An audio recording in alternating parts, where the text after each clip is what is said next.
Hey guys, this is Pharaoh 2091, and welcome back to Let's Play Ace Attorney Investigations Miles Edgeworth. As when we left off, we actually began this game, and, well, there was a murder in our office. Oh no. And although we pretty much know that this is the douchebag that has done it, we really don't know that, but, you know, whatever. We'll figure it out soon enough. So, now that actually that police officer is going by and taking pictures of this guy, he actually moved away from this frame, which we remember was shot by, I'm assuming the guy, the killer, when Edgeworth entered a room. Your jacket, sir! What's it doing on the floor? It must have fallen off the wall when the killer tried to threaten me by firing a round. So the killer not only shot the victim, but he shot your jacket as well? They dared to shoot the ultra special jacket that you made your professional prosecutor debut in? You know what I mean. So if you actually do pay attention, that is the outfit that Edgeworth wore when, you know, his first trial. Remember from 8 Trials and Tribulations, one of Mia, you know. Okay, enough of that. What if they had shot through it? It would have been a disaster. It's not worth getting worked up over, Detective. I wonder there's something more here. Huh? Like what? I take it you haven't noticed it yet, Detective. There's a giant contradiction right here in front of us. Really? Did I say contradiction? He must be wearing off on me. I wonder what he means by he. I'm starting to sound like him. Who's he talking about? We all know. I have my own methods, and I will conduct this investigation my way. The scene before me contradicts a piece of evidence or seems off. That's when my deductive skills come into play. So here's like another feature we're gonna show in a little bit here. First, I have to find the spot that holds the contradiction. And that would actually be that thing right there. This is it. This bullet hole is where the contradiction lies. When I spot something that's off, I should touch the deduce button with conviction. Remember, guys, with conviction. Deduce! And when I have found sufficient proof to prove the contradiction, I present it. This is how I do things. So, that's a spot where we're deducing. Now, if you guys remember, we checked the revolver and it was only shot one time. Now, how the hell can that be possible when the victim is shot and killed, but there's also another bullet right here? So this means that, could this be the weapon or not? Eureka! And he says, Eureka! Like he figured something out. I really don't like him saying that. It's like, does anyone really shout that when they figure out something? When I figure out something, I'm like, yes, you know, I do something, you know, like, yes, there's something. Something's not Eureka. I don't know. This bullet hole is a contradiction. What do you mean, sir? It's elementary, dear Watson. Oh, yeah, I had to make that stupid joke, huh? 2 shots were fired in this room. First felled the victim. And the second felled this frame. Hey, that's right! However, this gun was only fired once. Hey, that's true too. Which means that one of these 2 bullets was fired from a different gun. Did the killer have another gun prepared for tonight? Another handgun. Other than the victim's gun that I found, could there be another gun in play here? Possibly. You never know. By the way, I noticed something, sir. Yes? What's that thing sticking out from behind the frame? Ah, that. It's a secret safe. A secret safe? Oh, I smell money. I'll spare us the trouble and say it. Nothing like that. Nothing like what we're imagining is inside. Now, if you could kindly move this frame out of the way. Roger that. Achoo! Achoo! Talk about dusty. I suppose that's what happens when I'm not here to dust it once in a while. I had no idea there was a safe here, or I kept it clean for you, sir. So, why did you put this thing in? It wasn't something I had installed personally. Every prosecutor's office has one. Really? I had no idea. Well, only prosecutors are supposed to have knowledge of their existence. So, what's inside, Mr. Edgeworth? Right now, nothing. We only use them to store especially important evidence when a trial is in session. That's it? I'm talking about squashing my hopes and dreams. Oh, dang. Oh, but now we got the information about the secret safe. I want a secret safe. Whatever. I won't rest. Oh, see, you can't repeat the same thing over and over again. I'll never inspect everything, blah, blah, blah. So right off the bat, what do you usually check? The first thing, what do you usually check on a safe? It would most likely be the keypad. So let's go ahead and check this out. Now this is odd. You found something, sir? This keypad. Don't you find it a bit too clean? Yeah, there's a thick layer of dust all around it, but not on the keypad itself. You there, the forensic scientist. Yes, sir. Could you please dust this area for fingerprints? You got it, sir. I couldn't find, let alone lift a single print. Looks like it was wiped down well. Wiped fingerprints. All the fingerprints on this have been wiped clean off. Okay. Well, that could hurt us, or maybe it is information we could use. Oh, whatever. As I thought. It appears that logic is the only way around this setback. Time to rationally and calmly connect the dots with information that we have. See? They're kind of like forcing, oh, logic, so time for some logic. So, we have information that we don't know why the killer was even in there, or like, what was he after? Possibly, what if he knew that that secret safe was there? Maybe he was trying to steal something. That's logical, isn't it? I would think so anyway. I believe I have figured out what the murderer was after. Well, what is it, sir? The fact that the safe was wiped clean of fingerprints suggests that the criminal had at least attempted to open my safe, making the culprit's motive for breaking and entering theft, I believe. The culprit tried to open my safe. Was the killer's motive theft? Maybe. Maybe not, but maybe it's there. I wonder if knowing that the motive behind his break-in was theft changes what the other pieces of information can tell me about this crime.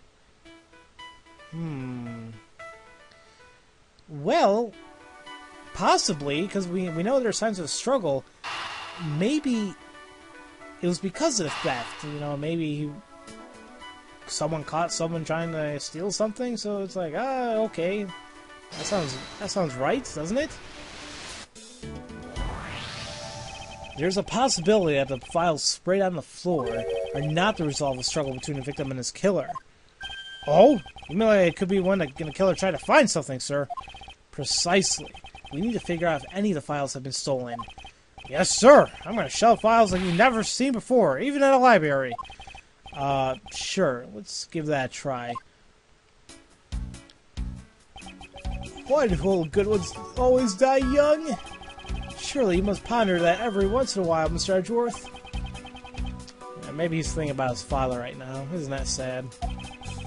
No matter how much we lament, the dead will not come back to life. All we can do is search for the truth. And so what are we supposed to do? How do we go about finding the truth? First, we calmly restore the files to their rightful place.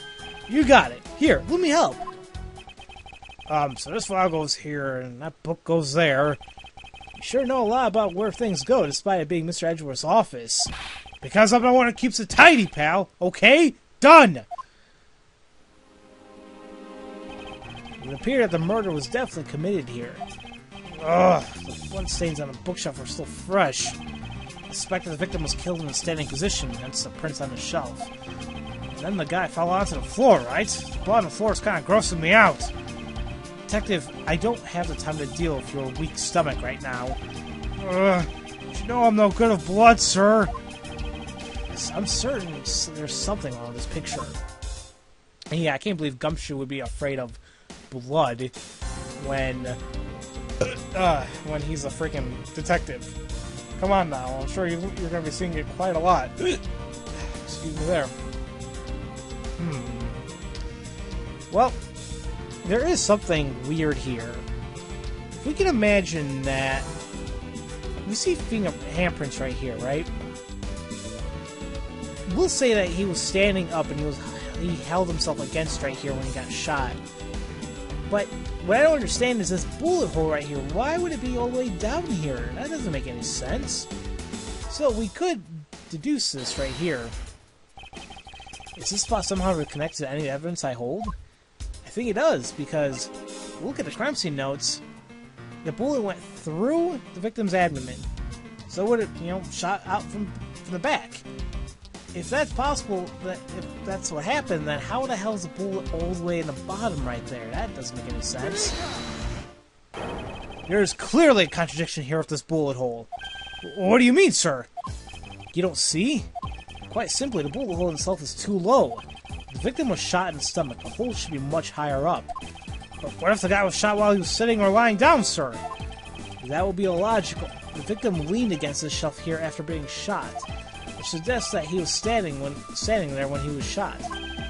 That means, wait, what does that mean, sir? It means you need to use your brain every once in a while instead of mind detective. In any case, it means someone made a faulty assumption, and it was from this mistake that our current contradiction was born. What is the faulty assumption that caused this problem with the bullet hole's position?